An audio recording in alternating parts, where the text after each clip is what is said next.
Hello సింగినాథం రే ఎక్కడున్నావమ్మా? మన పొలం దగ్గరే ఉన్నావు కదా. ఓ పని చెప్తాను చెయ్యి. అక్కడ గరువు మీద ఆ పాలు ఇచ్చే గేదె ఒకటి ఉంది కదా, నల్లగేది. అక్కడ స్టీల్ది పెద్దది గిన్నె ఉంది. ఆ శుభ్రంగా పిలకలో కడిగేసి ఆ పాలు ఆ గేదె ఆ పొదుగు కూడా కడిగేసి శుభ్రంగా పాలు తీసేయి.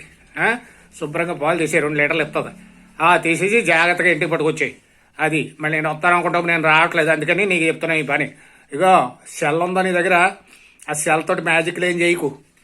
కుర్రోళ్ళు సెల్ఫీలు తీసుకుంటారు చూడు, అలాగా గేదెతో సెల్ఫీలు తీసుకోవడం, పాలు పితుకున్నట్టు సెల్ఫీ తీసుకోవడం, పాలు గిన్నె ఇలా భుజం మీద పెట్టుకొని సెల్ఫీ తీసుకోవడం, ఇలాంటివి ఏం చేయకు. మరి యాషాలు వేయకు, గమనొచ్చేయి. నేను మళ్ళీ ఫోన్ చేస్తాను. ఓకే.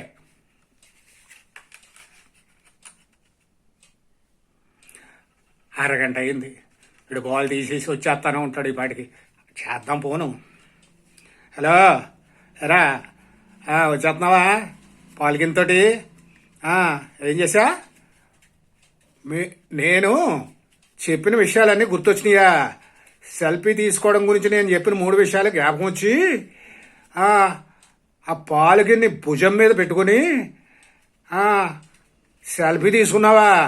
తీసుకుంటే ఆ పాలన్నీ 2 లీటర్ల పాలు నేను ఎత్తిమించి అలా ఒలిగిపోయి నీ బట్టలు కూడా తడిసిపోయినాయా?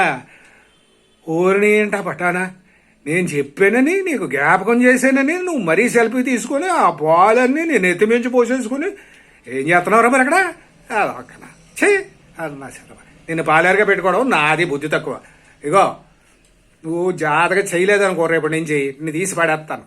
ఆ పాలు డబ్బులు నేను నాగాలో కట్ చేస్తాను. ఇంటికి వచ్చేయి. ఏం చేస్తాం మరి?